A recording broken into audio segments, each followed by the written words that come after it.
தமிழை எப்படி இங்கே ஏமாத்திட்டு இருக்காங்க பாருங்க. அரசியல் என்ற பெயரால் கார் ரேஸ் நடத்துறதுக்கு காசு இருக்கு, மூளை முளைக்கு கருணாநிதி சிலை வைக்கிறதுக்கு காசு இருக்கு, மூளை முளைக்கு சமாதி கட்டுறதுக்கு மெரினாவில் காசு இருக்கு. அதே மாதிரி இந்த இளைஞரணி மாநாடு ஒன்று நடத்துனாங்க. ஒரு பக்கம் சீட்டாட்ட, ஒரு பக்கம் ஊற்றி கொடுக்குறாங்க, ஒரு பக்கம் ரெக்கார்ட் டான்ஸ் ஆடுறாங்க.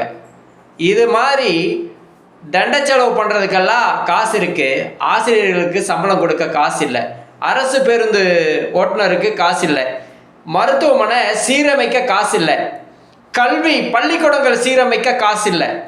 ஆனால் டெவலப்மெண்ட்டுன்னு ஒரே துறை பிடிச்சி கட்டி பிடிச்சி அழுதுட்டு இருக்கான் பாரு, டாஸ்மார்க். அதில் உடனே பணங்க, மற்ற துறையெல்லாம் கும்பகர்ணம் போல தூங்கிட்டு இருக்கு. இது மாதிரி தப்பு ஆட்சி செய்கிறவனுக்கு தான் தேர்ந்தெடுக்கிறாங்க இந்த திருட்டு பய கூட்டம்.